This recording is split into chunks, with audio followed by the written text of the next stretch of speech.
Welcome to this edition of Head to Head. I'm your host, Cam McKinney, and this is episode number 196 of the podcast. And in this episode of the podcast, I want to talk about what on earth is going on with New Orleans Pelicans big man, Zion Williamson. Because coming out of Duke, big man Zion Williamson was one of the most celebrated prospects in recent memory.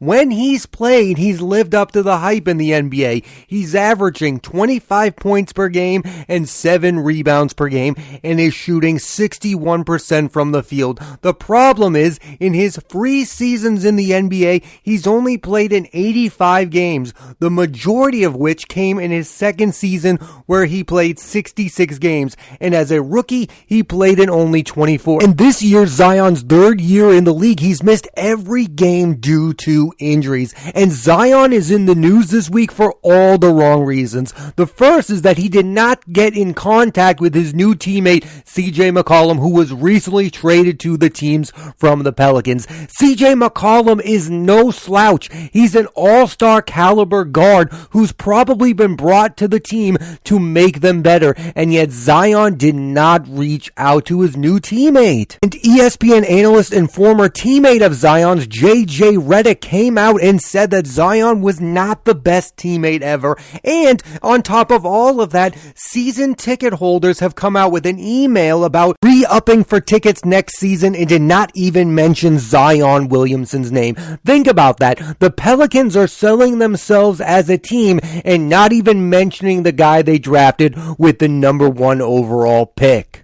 These are all troubling signs for the relationship of Zion Williamson and the New Orleans Pelicans. What I personally find fascinating about Zion Williamson is at the same time he's living up to 2 different NBA stereotypes. The first one is the skilled big man who can't stay healthy. NBA history is filled with these type of players. Most famously, Bill Walton. He's one of the best big men of all time, but he could not stay healthy. And the other stereotype that Zion is living up to is the star player who is seemingly unhappy with his team and wants to be traded. And when you combine those 2 things, it's kind of hard to choose a side, because Zion, you're not healthy enough to demand a trade, and the Pelicans, what is the value going to be for Zion Williamson? If the Pelicans end up trading Zion Williamson, his value will never be lower than it is right now, because we have literally not seen him play basketball in a very, very long time. I don't see how the Pelicans can trade Zion this offseason after a whole year of not seeing him play basketball. Like, we all know what the potential for Zion Williamson is. So for the Pelicans to trade him now while his value is at his lowest would be maddening. Yet Zion is really, it seems like, trying to get his way out of town. So what exactly is Zion mad about? Reportedly, he's mad at David Griffin, the man who runs the front office for the Pelicans, and his anger stems from how the team has dealt with his injuries. And maybe he has a point, I don't know. It's just easier to be on the side of a player when he's established himself as a great player, and as good as Zion is, he's not yet great. I look at someone like Karl Anthony Towns, who has been given every reason possible to speak out against and want out of Minnesota, yet he's taken the high ground and signed a deal to stay there. And maybe Towns likes the T-Wolves way more than Zion likes the Pelicans. That's fair. It's my opinion that Zion has not earned the right to be bigger than the team itself. And there are only a handful of players in the NBA that are bigger than the teams. For instance, LeBron James, Steph Curry, Giannis Antetokounmpo, to name a few. Zion is not there yet, and he may never get there. In this modern NBA, you cannot be surprised when a star player is unhappy on a smaller market team. My issue with Zion particularly is I don't think he's earned the right to move on from the Pelicans. I don't think he's given the situation his best efforts. Say what you will about past stars. Carmelo Anthony played 7 seasons with the Nuggets before leaving. Chris Paul played 6 seasons with the Hornets. Anthony Davis, 7 seasons with the Pelicans. Dwight Howard, 8 seasons with the Magic. DeMarcus Cousins played 7 seasons with the Sacramento Kings. These players became elite and tried to win with their original teams before having issues with the teams and wanting out. They were all somewhat justified not being happy with the teams that drafted them. For example, during LeBron's first stint with the Cavs, the team failed him on so many levels, but he tried to make it work. What I'm saying is at least these guys were superstars before they acted like divas and wanted out. Zion is going about this all backwards. He's barely played a full NBA season. He should get healthy and put up massive numbers with the Pelicans and try to make things work, because I do think from a basketball standpoint, the team has some talent on it. Brandon Ingram is one of the best young players in the NBA. CJ McCollum is a really good shooting guard, and Jonas Valanciunas is the perfect type of big guy to play with Zion Williamson. And again, this has been happening in the NBA forever. You have these star players on these smaller markets and they want to go somewhere bigger. Shaq left the Orlando Magic to go to the Los Angeles Lakers, but the big difference is Shaq had already established himself as one of the greatest big men in the history of basketball. He brought the Orlando Magic to the NBA Finals. He had success with that team. Zion Williams not had enough success to justify demanding a trade out of the Pelicans, and it has not gone to that point yet. But I really do wonder,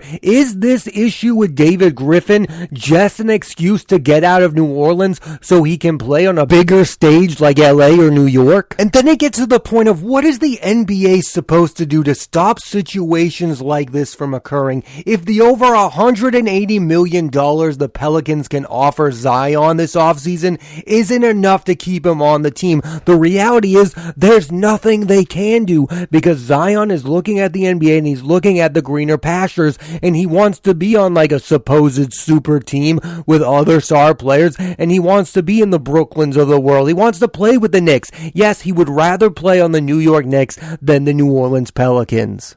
If all of this is a strategy to get Zion out of New Orleans, then I don't think he's thinking about the long term, and that's the problem with these type of players on these type of teams. These trades end up ruining your reputation. Dwight Howard, after he left the Orlando Magic, it did not do good for his reputation. We all thought of him as a coach killer, a guy who's not going to remain loyal to that team. I actually think it does some damage to your reputation as a basketball player, and Dwight Howard was a great player at the time he demanded those trades. Zion Williamson is too young into his career to be dealing with all this white noise around him. It was not a great look for Anthony Davis to leave the Pelicans, and yes, he recovered because he was able to succeed and win an NBA championship, but if Zion Williamson truly wants to demand a trade out of New Orleans, then he's going to have to really prove it at his next stop. And what if he goes somewhere and he has these same type of injury issues?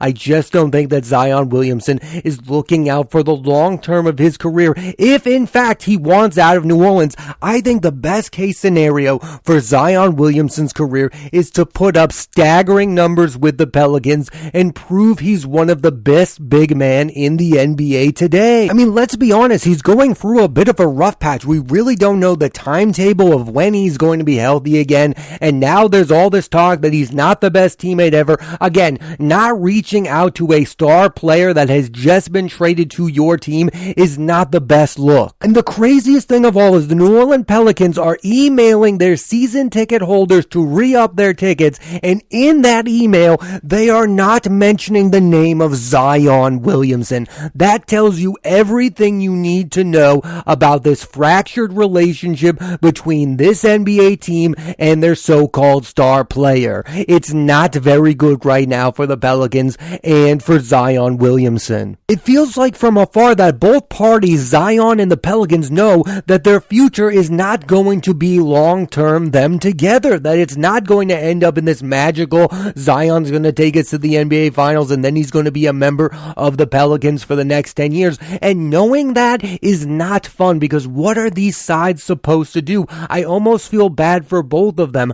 Zion is not healthy right now. The Pelicans cannot trade him this offseason without seeing what kind of basketball shape he is in. What team is going to give up a lot to get Zion Williamson at this stage? Again, he hasn't played played all season long, and even when he did play, he wasn't a great player yet. I just don't know what the trade value for Zion would be. I know it would be there because he's a star player. He played at Duke. We all talked about him. He would get people to go to the arenas. But is he an elite basketball player yet in the NBA? No, not really. He's a guy who's put up some numbers. Again, he's not the best rebounder I've ever seen. Everyone says he's like Charles Barkley. Charles Barkley averaged more than 7 rebounds per game. Another thought I have about Zion Williamson is this. I don't think he's the perfect player for today's NBA. Yes, there are a few elite big men, Nikola Jokic and Giannis Antetokounmpo. They are thriving in today's NBA. I still have questions about whether Zion Williamson is the type of player that can thrive in today's NBA. Look at Ja Morant, the other guy who was drafted in the same draft as Zion. He is dominating the NBA. The Memphis Grizzlies are a playoff team because of Ja Morant. He has established himself as an all-star player. He's remained healthy. He's putting up numbers. He is what the modern NBA player is, an elite guard who is putting up numbers. This is the era of the point guard in the NBA. Gone are the days of the dominant NBA big man who can single-handedly win you an NBA championship like Shaquille O'Neal. Those days are gone, like Tim Duncan. Those type of players aren't in the NBA right now. Yeah, from what I've seen, Zion's a good passer. He can shoot the free a bit. I just don't think he's the guy who's going to come in and dominate the NBA and win you meaningful basketball games, especially when he can't remain healthy. Those are the two things that are holding Zion Williamson back. His health fits in the modern NBA. Yes, he might be able to put up staggering numbers, but at the end of the day, what does that matter? We've seen so many bigs recently put up some staggering numbers and they don't matter. Kevin Love was one of the best rebounders of all time with the Minnesota Timberwolves, but he wasn't a winner until he was the third wheel on a Cleveland Cavaliers team. Chris Bosh was a fantastic big man. He didn't win a championship until he played with LeBron James. DeMarcus Cousins and Anthony Davis were two of the best big men in the modern NBA, yet they didn't win a championship even when they played together, and Anthony Davis only ended up winning one when he played with LeBron James. My point is, I don't think you're ever going to win an NBA title with Zion Williamson being your best player. So yeah, I have questions about Zion both in the short term and the long term, and there's really only two ways this situation can go. The first is that this is just a footnote in a great career for Zion with the Pelicans, and that's the best case for Zion, the Pelicans, and the NBA, because the NBA needs as many star players on as many different teams as possible so that you can have the look of parity. That's what sports needs. It needs parity. You need to have teams that can surprise and come out of nowhere and be very good, like the Miami Heat reaching the NBA Finals when nobody expected to. Those are the type of teams that the NBA needs, and maybe Zion can form that with the Pelicans. Again, I have my doubts, but I do think it's the best case scenario for Zion, the Pelicans, and the NBA for Zion to remain a member of the Pelicans. The other way that this could play out, which we all think is far more likely, is for Zion to get his way and to get traded to a bigger market like LA and New York. And this would not be a great outcome, especially for an organization that in the past lost both Chris Paul and Anthony Davis to bigger market teams. I hope by next season we are talking about Zion balling with the New Orleans Pelicans. And I want to say this, I know all the reports are that Zion is feuding with David Griffin. Make no mistakes about it. My guess is even if the Pelicans got rid of David Griffin tomorrow, Zion Williamson would not be gung-ho to remain a member of the New Orleans Pelicans. I think he is using this as an excuse to get out of a smaller market. I don't think Zion Williamson wanted to be a member of the Pelicans from the get-go. Because in what ways have they failed him? He is an injury-prone player. That is a fact, and it's almost impossible to build around a player who isn't available to play on a nightly basis. I rarely ever pick the side of the team over the player, but in this case, I am on the team Pelicans because I don't think that Zion has proved himself worthy of having a big enough problem with the organization to get his way. Like usually when a star leaves the franchise, you're like, look, I see he gave everything he got. He wants a new situation. He needs a change of pace. What has Zion done to earn any of that? So if any of this is true and Zion wants to be traded from the Pelicans, I don't think he deserves that. I think what should happen is he should remain a member of the Pelicans for at least the next 2 or 3 seasons and try to become one of the best players in the NBA. Because right now, if I said name the top 20 players in the NBA, you're not naming Zion Williamson. And most of that is due to the fact that he hasn't played enough games. So you need to play the games. And I'm also aware that there are probably NBA fans out there who are desperate for Zion Williamson to be on their team. And I get it. He's a star player. He can put up some serious numbers. But be careful what you wish for, because everyone wanted Kristaps Porzingis on their team. I, as a fan of the Celtics, wanted Kristaps Porzingis on my team. Then Porzingis goes to the Dallas Mavericks, gets to play with Luka Doncic, and the thing blows up in their face. All because while Porzingis is a wonderfully talented basketball player, he cannot remain healthy enough to make an impact on an NBA team. And that's my fear for Zion Williamson, is that some team is going to end up trading for him, thinking they are going to get the world from him, and that he's not going to live up to those expectations because he's not able to play in more than 45 to 60 games a year. Zion Williamson needs to play at least 70 games next season for me to feel good about trading for him and making him the face of my franchise, because a lot comes with Zion Williamson, a lot of excitement, and you need that to live up to it. And if you do it and he's injury prone, he won't live up to the hype. And I do think you can outgrow being an injury prone player. Blake Griffin started his career with injuries. Then he became a consistent NBA star. The same with Joel Embiid. People seem to forget Embiid was one of the most injury prone players when he started his career. Now he is an MVP candidate on the Philadelphia 76ers. Zion Williamson needs to prove to me that he can be a Joel Embiid type, a guy who can get over being an injury prone player, because I'm not going to trade away my franchise to get you, make you the face of my franchise, and then have you be injury prone. That's not going to work out for me. The only way this is going to work out is if Zion Williamson plays for the New Orleans Pelicans next season and proves he's healthy and that he's one of the best big men in the NBA. Because I do guarantee if Zion Williamson is healthy, and I have no doubt about this, if he is healthy, he is going to produce. That is all Zion Williamson needs to worry about. Don't go into this offseason demanding a trade, because it might end up blowing up in your face. I'm rooting for Zion Williamson to become an elite player. I don't want him on my basketball team. I don't want him in a bigger market. I am rooting for Zion Williamson to be a productive basketball player and play more than 66 games in the season. Again, that's his career high. Play in 75 games next season. Prove that you can be a 25 to 28 point per game scorer and get this Pelicans team to the playoffs next season, and then you will have my respect. All in all, it's never a good thing for the NBA to have all the headlines about their young star players be about things other than basketball,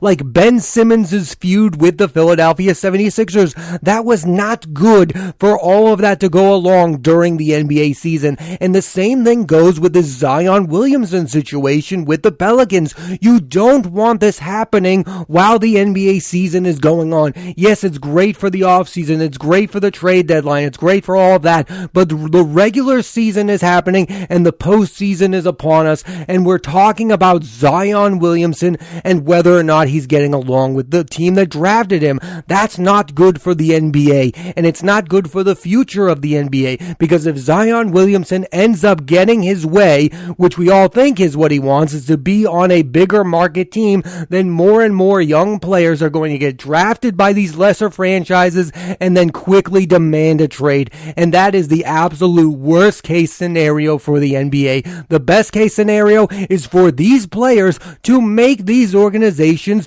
into playoff teams. That's what Zion is supposed to do. As a fan of the NBA, you cannot look at this situation and feel kind of sad about it, because remember, just a few years ago, we were watching Zion at Duke and saying, wow, we've never seen a big man like this again. And now we're talking about him, but for all the wrong reasons. And make no mistake, this is a big offseason for Zion Zion and the Pelicans. Either they're going to fix this fractured relationship or they're going to break up, which I think would be bad from both sides because it would make the Pelicans a worse basketball team and it would turn Zion Williamson into a villain, something the NBA does not want him to be. They want Zion to be one of their rising stars, not to be a guy who gets traded after playing 85 games for the team that drafted him. The Pelicans and Zion need to get this situation right immediately. Thanks for listening to this edition of Head to Head. I'm your host, Cam McKinney, and there'll be a new episode of the podcast every Monday on Apple Podcasts and Spotify. So please rate, review, and subscribe.